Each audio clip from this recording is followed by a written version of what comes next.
Welcome to Astronomy in Reverse by Pansley.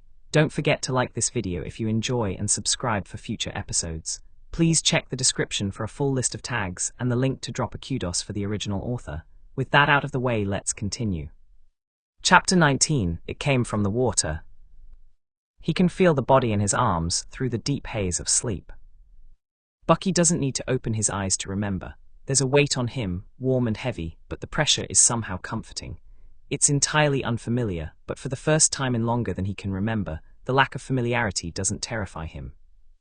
He blinks his eyes open, sees the pristinely white ceiling high above him, then looks down at his chest at a mop of gold hair. He shifts slightly so he can see Steve's bare shoulders, his metal arm wrapped around the man's back and keeping him pressed to his chest. Steve stirs, as if sensing that Bucky's awake, and tilts his head back to blink up at him. "Mornin'," Bucky smiles. Steve smiles back, sleepy and content to stay that way. "Mornin' yourself." Bucky tightens his arm around Steve's back, kisses the top of his head. This is new to him. It's dizzying in some ways to think of last night. The intimacy had set his nerves on fire with its intensity and unfamiliarity, but Steve was there to immediately soothe them again, like a cooling balm. The knife-sharp edge of hands on his skin couldn't last when he looked up and saw the face attached to them. Every day he remembers more and more of Steve, before the war and even during it.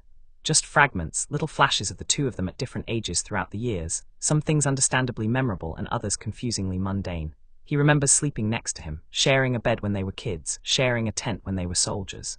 But he can't remember Steve the way he saw him last night, no matter how deeply he looks. He doesn't ask if it was the first time. He doesn't need to know. It's irrelevant to him if Bucky Barnes was ever in love with Steve Rogers, if they ever had each other the way he had him last night. The hot, aching hunger he feels for the other man is his own. He doesn't care why he wants him, he only cares that Steve wants him back. "You have no idea how long I've wanted this," Steve had said, tussling with him in the sheets. Bucky hadn't asked if he meant weeks or years or decades. What did it matter how long they've wanted each other or why? It didn't change that he wanted him last night, as fiercely as he wants him now. Bucky cups the back of Steve's head and tilts it back to face him, then leans down and kisses him.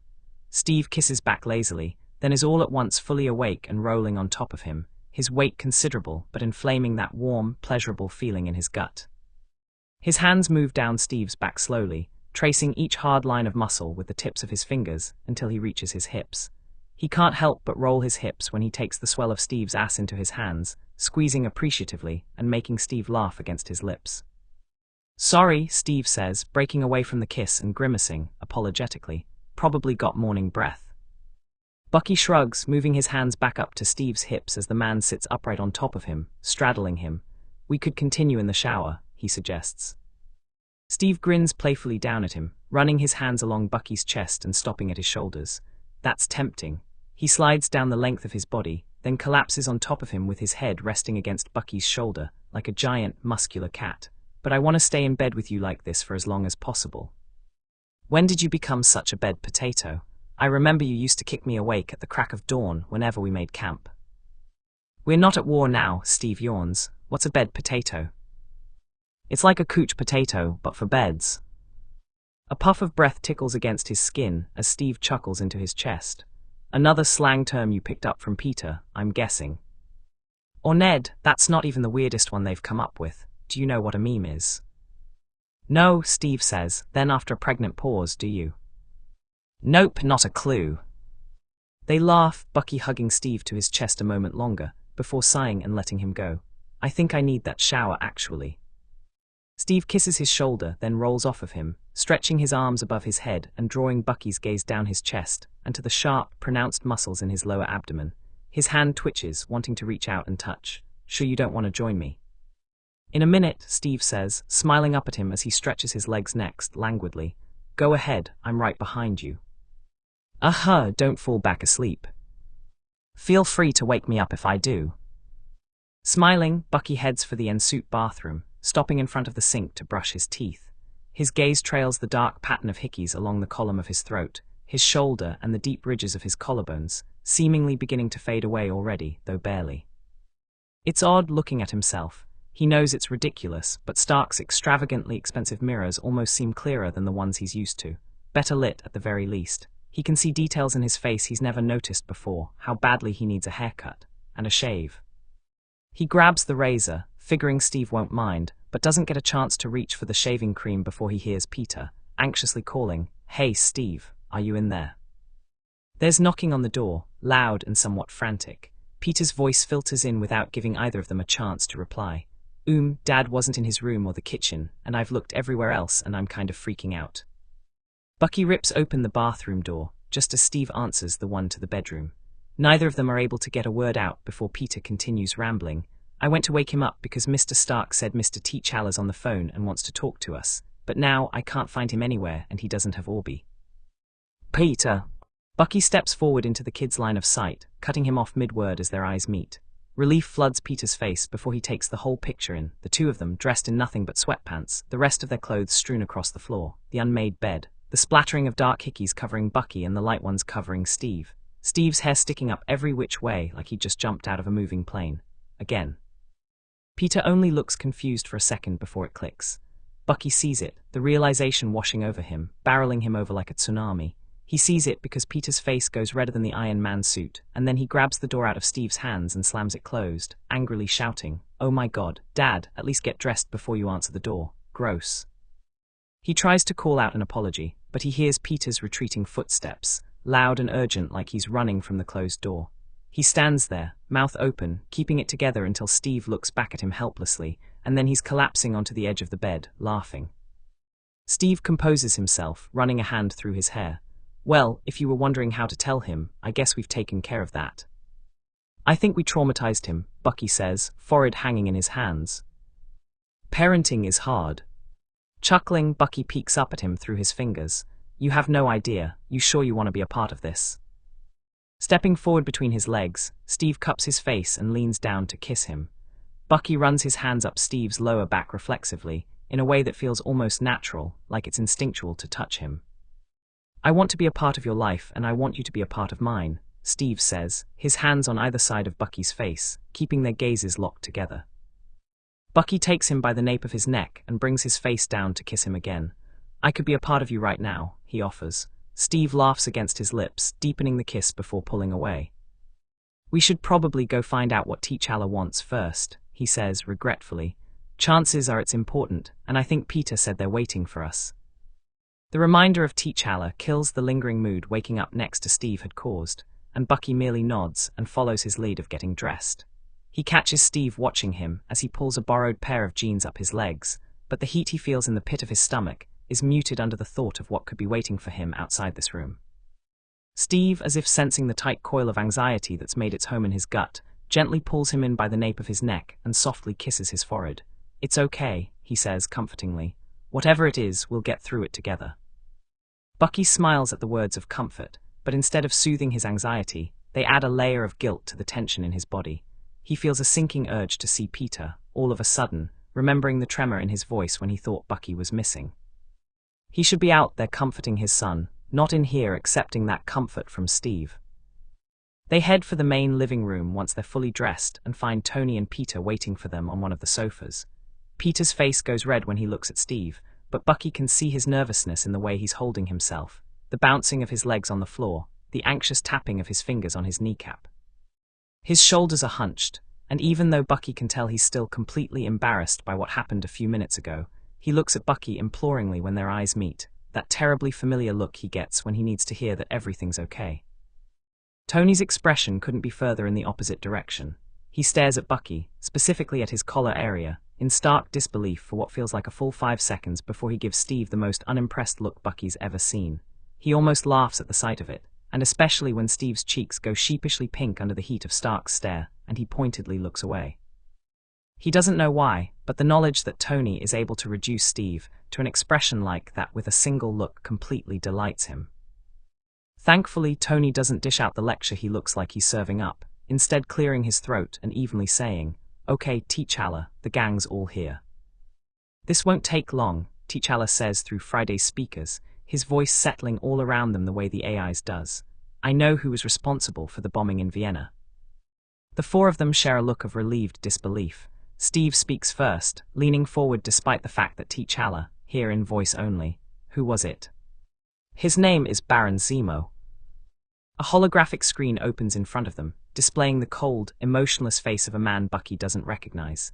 Peter, Steve and Tony all turn and look at him, but Bucky simply shakes his head, not knowing what to say. He doesn't look or sound familiar, he says apologetically. I don't know him. He certainly knows you, says T'Challa. He's killed 3 Hydra agents trying to find you. Steve's face darkens, his eyes narrowing until the blue of his irises seems impossibly black.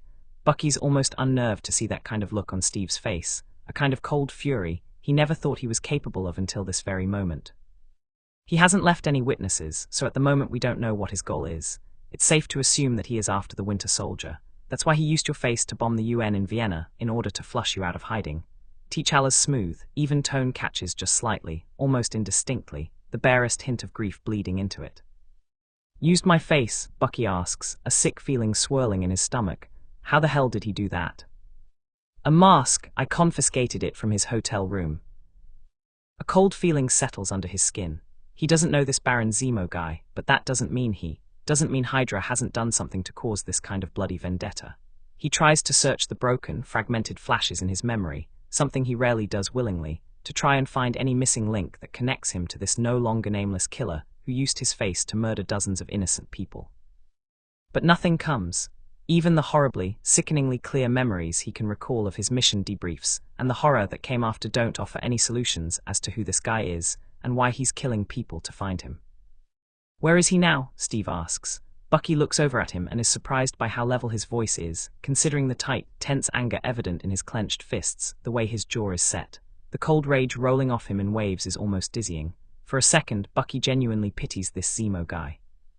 I will find him soon, T'Challa promises.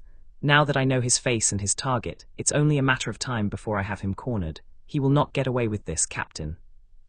No, Steve agrees icily, he won't. It'd go faster if you'd let us help, says Tony, offering as politely as he's capable of. We could team up and really nail this son of a bitch. 2 days, tops. There's actually a hint of amusement in T'Challa's reply. I appreciate the sentiment, Stark, but there's no need. This is my mission. None of them jump at the chance to contradict him, not with the staunch level of conviction in the man's tone. Besides, he says, a little lighter, you and Captain Rogers have your hands full. Ross grows increasingly restless. He wants those signatures on his accords. Tony and Steve glance at each other, wordlessly. A somewhat awkward silence falls between the 4 of them, before Stark breaks his gaze away, sighs and says, Yeah, we're working on that. If you 2 can come to an agreement, the rest will follow, T'Challa says, almost reassuringly. I will find Zemo and bring him to justice. In the meantime, you 2 must find the solution. There's a sort of ageless, unmistakable wisdom in the man's voice, and though Bucky's not the one he's speaking to, he feels bolstered by his words. He's never even been to Wakanda, and yet he's comforted to realize that T'Challa will make a good king. Your team is counting on you. Tony sighs dejectedly. Yes, sir, he says. Out of the corner of his eye, Bucky sees Steve smirk. We'll deal with Ross. Have fun on your murderer hunt. I will, more than you in any case. T'Challa, practically chuckling on the other end of the line. I will be in touch. There's a short click, and then Friday says, Prince T'Challa has disconnected. The 4 of them sit quietly for a minute, and then Peter smiles and says, I like him. Bucky returns his smile, reaches over and ruffles the kid's hair. Yeah, I like him too. He looks to his right, where Steve is gazing down at his folded hands in his lap. Steve smiles at him when their eyes meet, but it's muted and tight, and it makes Bucky sigh and pull Peter to his feet as he stands. Come on, Pete, he says, taking the boy under his arm. Let's go cook up some breakfast. Peter glances at Tony and Steve still on the couches, then realizes what Bucky is doing and says, Can we make it outside, at the fire pit? Great idea. He looks back at Steve and gives him a small, reassuring smile. Steve nods back, dutifully, and turns to face Tony head-on, so Bucky leads Peter out of the room to give them some privacy. Maybe it was the confidence in T'Challa's tone, or maybe it's the good mood from last night and this morning spilling over onto everything else. But regardless, Bucky doesn't have a shred of doubt that the 2 of them will put this argument behind them if they're just given a chance. So he takes Peter down to the kitchen, and the 2 load up everything they'll need to cook breakfast outside, a sweet and easy peace laying warm and welcoming in his gut. It's such a calming feeling that Bucky doesn't even realize how quiet Peter's being until he's already building the campfire. He looks up sharply when the thought of, he hasn't said much, hits him and looks at Peter closely, trying to see what's wrong. But Peter looks calm and lost in thought, not hunched over and scared or anxious. He's just quiet, which is usually how Bucky knows that something's wrong. But he's used to being able to tell what when he looks at Peter, and not being able to doesn't sit well with him. "You okay, Pete?" he asks, startling the boy out of his thoughts, almost making him drop Orby in his lap. He tries to think of what could be on his mind, and when it finally comes to him, his face flushes a little and he says, "Are you mad about earlier, about me and Steve?" Surprise colors the boy's face. "Mad," he says, like it's a word he's never heard before. "No, Dad, I'm not. Why would I be mad?" "I don't know," Bucky admits. "Sometimes change can be upsetting, so I just thought." "Are things going to change?" "They might change a little," Bucky admits. "I don't really know what Steve is planning to do from now on in regards to us, but, well, if he wants to become a bigger part of our lives then." "But will things change?" Peter looks up at him, his voice small, a slight tremble in his lower lip. "Between us?" "What?" Bucky wraps his arm around the kid's shoulders immediately, wanting to pull him against his side but not wanting Peter to look away from his face. "Peter, are you crazy? That's not the kind of change I was talking about." When Peter tries to turn away, he takes the boy's face in his hands to keep him looking at him. "Look, Steve might be around a lot more, but you and me, that's not going anywhere. You're not going anywhere." His hands fall from the boy's face to his thin shoulders. He squeezes reassuringly, despite how small and fragile Peter feels beneath his palms. "I know that, Steve knows that. How can you not know that?" Peter shakes his head, trying to hide the slight, wet sheen in his eyes. "I know, Dad. It's irrational. It's just the thought of, what if Steve wants to have a family with you, but not our family? I'd just hate it if you felt like you had to choose between Steve and—" "That's not a choice, Peter." He gives his shoulders a little shake, trying to knock the sense right into him. "You listening to me? That wouldn't even be a situation. I don't want to be with anybody who doesn't want to be a part of this. Doesn't matter who they are." The hopeful look in Peter's eyes makes Bucky want to cry. It's almost insulting to think that Peter could still have doubts about what he means to him, about the lengths Bucky would go to keep them together. But he reminds himself of all the homes Peter has lost in his very short life, over and over again, and tries not to take it personally. "You're my kid. Just because I didn't make you doesn't mean I don't love you. And I'm going to expect as much from anybody I'm with, whether it's Steve or anyone else. If they can't think of you as their son too, then they're not the right person for me." "I don't want you to be unhappy," Peter says, sniffling. "I don't want you to regret meeting me." "Peter, I regret so many things that I've done, even someone as smart as you could never count them all." He cups the boy's cheeks again, wipes away the tears running down them with the pads of his thumbs. "But I will never, ever regret meeting you." Peter wraps his arms around his neck and hugs him tightly, burying his face in his shoulder so Bucky can't see him sob. But Bucky can still feel it in the slight tremor in Peter's back, in his arms and shoulders, and he wraps his own arms tightly around Peter's middle and crushes him against his chest, wanting him to get it, to know without a doubt that he's not going anywhere. Relief washes over him as he finally steps into the warm shower, the water steaming hot and soothing as it runs down his body. Steve and Tony never joined them at breakfast, so Peter offered to handle the cleanup so Bucky could finally take that shower he so badly wanted.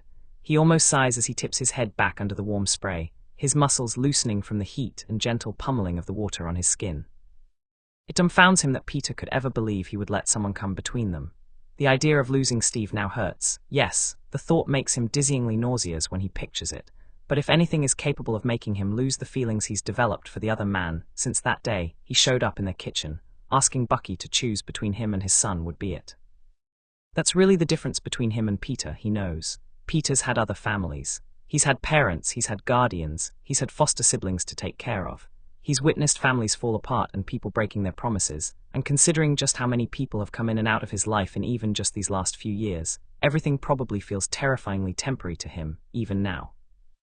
But for Bucky, Peter's it. He knows there was a family, a long time ago, but he doesn't even have names to assign to them, let alone faces.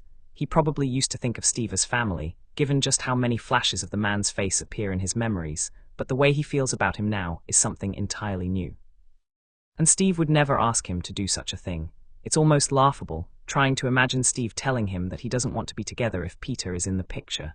Steve's just not the type to be self-centered like that, let alone that dismissive. Even Peter had admitted that the idea is irrational. But just because it's irrational doesn't mean it's not a terrifying thought, and Bucky's heart aches for his kid, wondering how often Peter's plagued by thoughts of having his entire life ripped away from him again. It must be hell living like that, wondering when the other shoe will drop, when the good things will end, like they always do, because nothing ever lasts. He sighs, closing his eyes as he shampoos his hair. Maybe he should talk to Tony later, about ways to help Peter manage feeling like that. He's sure that kind of help would take resources, but given how close they've become since they were brought here, he doesn't think Tony would mind. He's a good guy. Maybe he should apologize to him for being so hostile in the beginning. Tony's a rude little shit, but he stuck his neck out for them, even if it was only for Peter and Steve's sake, at first. It's almost alarming when Bucky realizes, belatedly, that he likes Tony Stark, that he considers the other man a friend. It's an alien feeling. He has a son, he had a boss and acquaintances back in Queens, neighbors, familiar shopkeepers, but friendship. That almost sounds like something mythical, a thing that only happens to other people. Steve doesn't count. He doesn't know what Steve is, but it's not anywhere near the same realm as Tony. Everything about it feels different, even the things that, logically, should feel the same. Bantering with Steve shouldn't feel different than bantering with Tony, yet it does. Having Steve watch him from across a room shouldn't feel different, yet it does.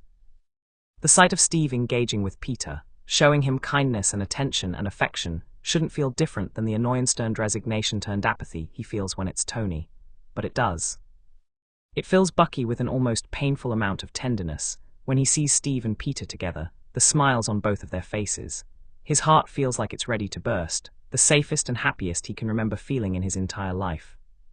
His hair is still wet from the shower, dripping onto his shoulders and soaking through his shirt, but Bucky doesn't move to tie it up, not wanting to catch Steve and Peter's attention and ruin the moment he's spying on. He doesn't know where they got the wood from, but Steve is showing him how to arrange it, where to measure and cut so they can assemble it into what looks like the beginning of a bird feeder. He can barely hear their voices through the glass doors, watching them sitting on the deck as they work together, both of them smiling and laughing in the afternoon sun. It feels different. Tony Stark could one day become his best friend, and it wouldn't compare to this. Wouldn't compare to the sight of the two people he cares for most, smiling together, the happy, adoring look on Peter's face, that face he loves so much, his favorite thing in all the world. He's used to Peter looking at him like that, but seeing him give that look to Steve makes his heart feel just as full. He watches Orby make circles around the pair as they work, feeling like he's standing on the edge of a different world, peering in. He decides to leave them, letting them have their time together, not wanting to spoil anything, least of all the hopeful thought of the two of them growing closer. Instead, he steps into the main living room, where Tony is lounging with 3 different holographic screens pulled up in front of him, somehow managing to work on all 3 at once. He doesn't acknowledge Bucky as he enters, his eyes darting furiously, showing his hands where to follow, almost just as fast. "You're dexterous," Bucky observes aloud. Tony yelps and smacks one of the screens dead in the center, bringing up an array of angry, red pop-ups. "Oh my god, stop that." "Sorry," he says, entirely not sorry. "You'd get startled less if you didn't zone out as much, you know. You'd startle me less if you so much as cast a shadow, you goddamn apparition." Bucky grins, taking a seat on the couch across from the one the other man, sitting on. "What are you working on?" "Legal junk," Tony says as he goes back to working, focused on the screens in front of him, and apparently not bothered by Bucky staring at him through the slightly transparent holographs. "Steve and I are gonna write up the first draft of our counter-proposal, so..." "Counter-proposal," surprise colors his tone. "For the Accords, Tony, that's great." "Yeah, well, we'll see if they take the bait or not, most likely not. We might end up having to fight our way out of this anyway, but..." He swallows, trying to hide how relieved he is, but it's clear as day on his face. "At least we'll all be fighting on the same side." "It's a compromise, then." Tony smiles at him through the screen. "A solution, as T'Challa so succinctly put it, gives me and hopefully the rest of the world the security they need for us to keep doing what we do, but lets us keep the freedom we need to actually do it." He grimaces like he stepped in something foul. "Ross won't go for it, I already know what he'll say, but some of the UN counselors might. We just need to convince enough of them to push Ross out. That's kind of the immediate goal here." He can't keep the smile off his face. "I know it was tough getting here, but you guys really came through. I'm glad you worked it out." "Yeah," Tony says, "same here." There's a lull then, as Tony continues working away, and Bucky turns to gaze out the large windows, where the lake stretches on seemingly in infinite directions. He thinks he can hear Steve and Peter hammering their bird feeder together when he listens closely, but he's too far away to be sure. He thinks back to last night, to thoughts of Steve, but doesn't linger there. That's not the kind of thing he wants to imagine or even think of imagining while sitting across from Tony. Instead, he thinks of Peter, of the conclusion he came to earlier, and looks back at Tony, resolutely. "I think Peter might have abandonment issues." "A drunk toddler could have told you that," Tony snorts. "What gave it away? The fact that he refuses to spend more than 4 minutes by himself, if that. Or was it the nervous breakdown he had when he found out about your and Steve's engagement that tipped you off? He didn't have a nervous breakdown, Bucky frowns, and we didn't get engaged. I didn't mean engagement, I meant like, you engaged in never mind. He actually closes the screen directly in front of him and fixes Bucky with a blunt look. That kid spent weeks on the street before he met you. Yeah, he was attending classes during the day, but that kind of socialization only does so much for a kid mentally. He went weeks without anybody saying so much as a kind word to him, and before that, any attention he was given at all sounds like it was pretty abusive. He turns back to his screens, as if needing to move his hands while he talks, a way to take the energy out of his limbs. Above all else, Peter's terrified of being alone, and look, for the record, I'm not blaming you at all. You did the best you could with what you had, and from what Peter tells me, you saved that kid's life. But he went from a crushingly lonely way of living to suddenly having all the love and attention he could want from somebody who frankly had nothing better to do but give it to him. Bucky doesn't know what to say, just watches Tony work numbly. So now I think he's gone kind of too far in the other direction. He's got some pretty serious separation anxiety, and maybe we'll get lucky, and with some normalcy and routine, he'll overcome it. But you're not doing him any favors by suffocating him, Bucky. Do I suffocate him? Tony looks at him, his eyes dark but not hostile. He doesn't see it that way. A feeling he can only describe as shame comes over him. He's known since the moment he laid eyes on Peter that he isn't good for him, for so many reasons, but it's disillusioning and even heartbreaking to realize that he's been failing the boy in more ways than he was even aware of. Sighing, Tony rubs his hand over his eyes regretfully. Hey, this isn't an attack, okay? It's good we're talking about it. It means we can get you guys some help, get things on the up and up, all that jazz. He tries for what Bucky's sure is supposed to be a reassuring look, though it just looks pinched and uncomfortable. I meant what I said. I think you're a good dad, and more importantly, Peter does too. He's talked to you a lot, Bucky says, thinking aloud. I don't want him going his whole life feeling like the rug's about to be pulled out from under his feet. I don't want him to feel like he has to build elaborate robots to stop someone from taking me away from him. I don't want him to be scared every time he leaves the house that it's the last time he's ever gonna see me alive. He leans forward, resting his elbows on his knees, his upper body slouching until he's almost folded on them. But he hides it so damn well. He seems so bubbly and carefree all the time, and then the smallest thing comes along, the littlest whiff of trouble, and it's like he crumbles under his own anxiety. I'm not trying to feed that response in him, all I can think to do is comfort him. It's like an instinct, I just don't have anything else, Tony. He cradles his forehead in his metal hand, defeated. God, Tony, he doesn't even know. He has no idea how damn important he is to me. I know his anxiety gives him all these crazy ideas, but it's insane to me that after all this, after everything we've been through, he could ever think there's anything on this goddamn earth I'd choose over him. He's my son. Anxiety makes us question everything, even things that should be absolute fact. He knows you love him. It's just the trauma talking when he gets scared like that.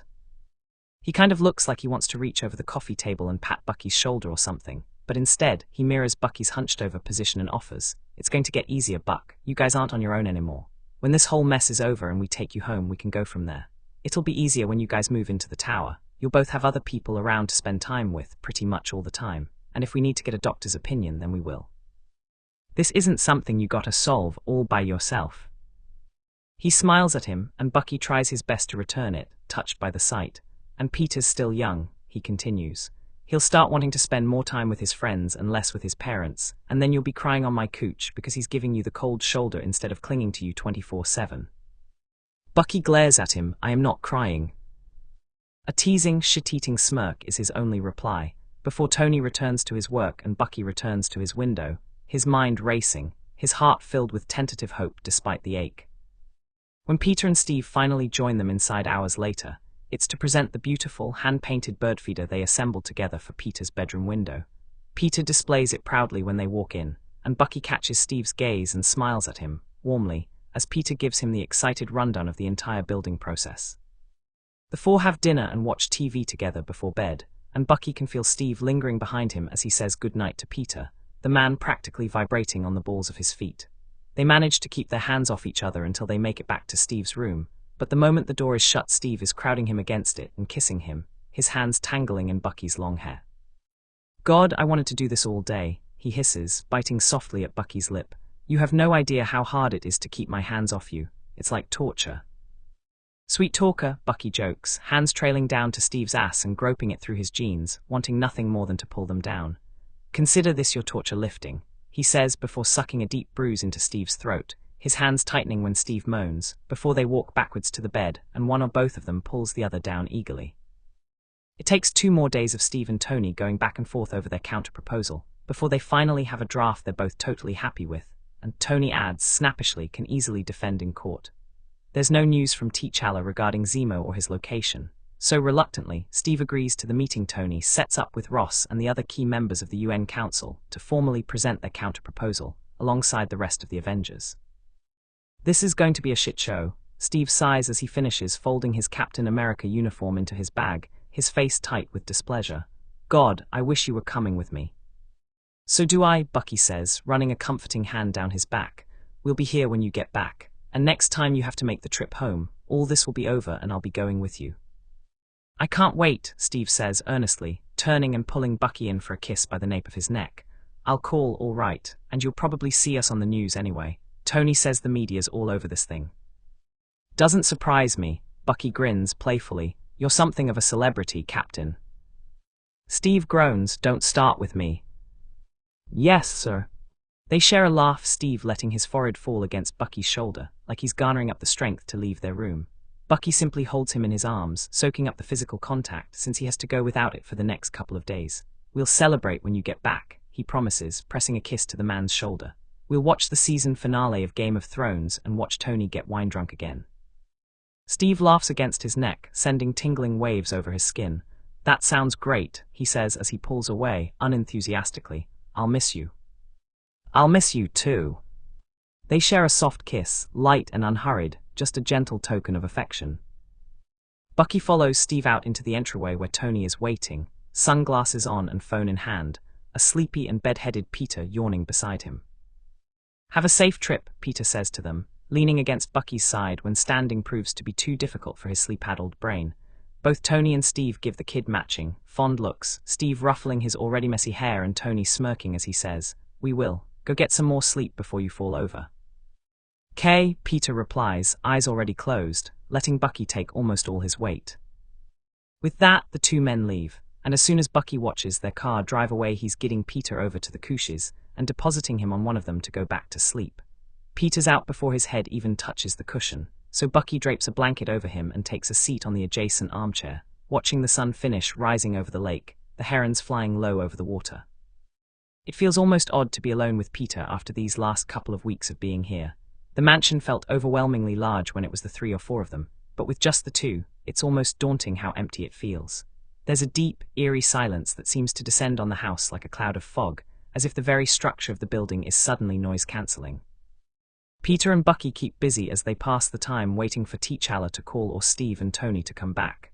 They cook, they play games. Peter catches him up on the entire Disney Masterpiece collection now that he has internet readily at his fingertips. The first night they cook dinner at the campfire again, something Bucky is quickly realizing has become a favorite of Peter. And the day after that they play in the lake and Bucky finds a book from Tony's library to occupy himself while Peter wanders the garden, taking photos with his camera. Bucky's surprised to realize he feels lonely, without Steve and Tony, even though Peter is almost always beside him. A few weeks ago, he would have jumped at the chance to be left alone with his son, without the other 2 men circling around them like vultures. And now the house is deafeningly quiet, and the remoteness of the lake and forest around them feels more like a prison than the wide-open wilderness it really is. They watch Steve and Tony on the news the second day, just like Steve had suspected they would. The media coverage is vague at best and frustratingly basic at worst, though it does offer a shot of the Avengers, sitting behind their bench at the UN's conference, all in uniform and wearing matching, tight-lipped expressions. Bucky wants to call Steve the moment he sees his face, wants to make sure he's okay, but it's uplifting listening to Tony snark and banter with the infamous Thaddeus Ross in a way that makes the man's pale face burn red behind his podium. When the broadcast is over, they head outside simply to escape the suffocating feeling of staying inside their silent mansion. Taking pictures of the birds and butterflies slowly turns into cloud gazing from the end of the dock, and when Peter can't sit still any longer, they take their baseball mitts and ball and head to the field beyond the forest to play catch. The afternoon sun is hot as it beats down on them, but Peter doesn't let that stop him from diving for the ball, no matter how far Bucky chucks it. Both of them treat it like a training exercise, trying to burn off some of that pent-up energy flowing inside of them. They make a game of it, the way they used to back in Queens, and after a few hours of playing catch and some light sparring to keep their reflexes up, Peter finally collapses into the long grass, exhausted. Bucky laughs, not even able to see the kid from how tall the grass in the field is. Peter looks like a groundhog when his head pops back up, and he sluggishly pulls his body up and drags himself over to where Bucky's standing, his skin damp with sweat. "I wish we could go horseback riding again," Peter says, taking a seat beside Bucky on a steep little hill where the grass is just slightly shorter. Orby rolls around them cheerfully, then bounces up the hill just so he can roll down it again, over and over like it's a slide. "Can we go again after this is all over?" "Definitely," Bucky says, wrapping his arm around his kid's shoulders as they watch a breeze ripple through the field. They listen to the waves crash against the bottom of the short cliff. They're perched on for a quiet, serene moment, Orby nudging against his foot, Bucky lowering his metal hand and letting the bot wrap around it, like a bird returning to its nest. Steve wants to go again too. Peter leans against his side, relaxes into his chest. "You really like him," he says. His face heats up and Bucky coughs, clearing his throat to try and dislodge the awkwardness that's suddenly taken root there. "Yeah, I do." "I'm glad," Peter says, closing his eyes when Bucky idly strokes his metal hand through his curls. "And not just because I get to tell people my dad is dating Captain America." Bucky laughs, ruffling the boy's head a little harder, before an intrusive thought hits him and he goes cold. "And you're," he says, pausing to rethink his words, not sure how to say it right, "you're all right that Steve's a man. That doesn't bother you, does it?" Peter sits up straight, raising an eyebrow at Bucky like he just started speaking a foreign language. "What, Dad, of course that doesn't bother me," he says, almost like he's insulted. "Do you really think I'd be upset about something like that?" "No," Bucky smiles, pulling the boy back against his side. "I didn't think so, Pete. I just wanted to make sure." Peter's quiet under his arm, then asks, curiously, "Would it bother you if I dated a man?" "Yes," Bucky says immediately, feeling Peter laugh against his side, the little shit. "A man, no way in hell, not until you're 35 at least, but a kid your own age, also no. Just please give me time before you start bringing anyone home, Pete, man or woman. You can love whoever you want, when you're older." "Deal," Peter says, still laughing warmly against his chest, bringing a smile to Bucky's face too. They sit for a while longer, watching the lake and the field on either side of them, just basking in the afternoon sun and the cool breeze drifting over them, listening to the waves below them and the chorus of birds above them. It's soothing being out here, his son under his arm and nothing but wildlife all around them. He wishes Steve were here, but other than that, it's a perfect moment. He hugs Peter a little tighter against him, content to let it last forever. But Peter sits up again and pushes himself to his feet. "I'm gonna go grab something to drink," he says, shuffling down the hill. Bucky notices a white line on the back of his neck where his shirt is pressed against his skin and calls after him, "Put on some more sunscreen while you're at it." "Okay." He watches him go, until he disappears into the mouth of the forest, following the trail back onto the estate grounds and totally out of sight. Bucky stretches out on the grass as he waits, a cloud rolling over the sun and darkening the green field with murky shade. It's the splash of water he hears first. Everything is rhythmic on the field, the grass and trees blowing in the wind, the waves rolling against the base of the cliff. Even the birds call in predictable notes if you've been listening long enough to be able to tell. Bucky's catalogued every sound in this remote corner of the world of theirs, so it's the splash he hears first. It's a forceful splash against the current, loud and sloshing against the base of the cliff. Bucky doesn't know what's wrong. He doesn't know why he gets to his feet, why the sick feeling of dread has started pumping through his veins with every erratic beat of his heart. Something is coming. He doesn't know what, but the slosh of water on the cliffside has his instincts screaming at him to run. And then it comes from the water. The cliff is barely taller than a man. Bucky thinks it's a bear at first, just this amorphous, black shape climbing over the ledge of the cliff and onto the grass in front of him. But as it pulls itself up straight, Bucky realizes it's a human being, dressed in light but durable tactical gear, a black gun with a heavy-duty silencer sitting heavy in his palms. He's not wearing a mask. He lifts his face and meets Bucky's gaze, stares straight ahead at him, expressionless. It's Zemo. Bucky doesn't have a chance to move or dodge as he lifts the gun. It fires, the silencer producing a loud, explosive pop, but no more as the bullet slices through the air toward him. Bucky doesn't move in time to block the shot. But Orby does.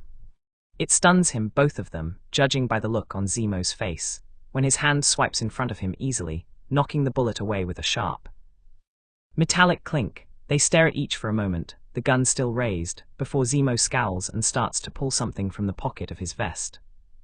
I don't know what Hydra did to you, Bucky says, his hands up trying to de-escalate the situation. He keeps his peripheral vision locked on the mouth of the forest, terrified that any moment Peter will come sprinting through. But I never wanted to do anything they forced me to. It was mind control, I never wanted to be their bloodhound. Whatever they forced me to do to you, I'm sorry. They didn't force you to do anything to me, Zemo says. Bucky places the accent immediately. Sokovian, why the hell, and I know all about the mind control, James. Bucky feels sick at the sight of the little red notebook Zemo pulls from his pocket, the black Hydra insignia painted on the front. He knows that book. He knows what it means. No, he thinks desperately, taking a step back. Zemo keeps the gun pointed at him as he flips the book open to a page that's already marked. It's longing. Bucky turns and runs. He heads for the forest, for the path that leads to the mansion, planning to just take Peter and run. But Zemo fires his gun again and Orby yanks Bucky down to the ground to avoid the shot, knocking the wind out of him with a sharp gasp. Rusted. Stop, Bucky says, rolling over and pushing himself up, his teeth bared like a caged animal. Stop it. Furnace. With a desperate shout, Bucky lunges forward, but Zemo lurches back and fires 2 more shots, shouting, Daybreak, 17, as Orby once again pulls him out of the way to avoid both bullets. Please, Bucky says, dirt and grass tangling in his hands and hair as he pushes himself back up, but his body feels so weak. He can feel the roaring in his head, the furious pounding, like someone's using his brain as a drum, striking him over and over. Stop, please. Benign. Orby, Bucky gasps helplessly. Call for help, call Steve, call Tony, T'Challa, can you? It's 9. There's no reply, but he feels a slight vibration in his arm, from the tips of his fingers to his elbow. He remembers Tony telling him that Orby can only speak in binary, and prays the robot was able to send the message for him. Homecoming. Bucky pushes himself onto shaky legs, turning to face Zemo, his chest heaving. He clenches his jaw to stop himself from screaming at the pain that racks his body, his mind a searing, agonizing sea of white that makes him want to dig the heels of his palms into his eyes to block it out. 1. He wobbles on his feet, then desperately a last-ditch effort, lunges for the man's gun. Zemo fires, Orby moves his hand. Good bot, he thinks, knocking the bullet away, sending it flying behind him. And then he hears the gasp. Zemo's face falls, his gun lowering slightly. He's not looking at Bucky. Bucky turns, his vision blurry and his mind screaming, but there's a cold moment of clarity when he turns and sees Peter, behind him, arms raised, web shooters aimed and ready to fire.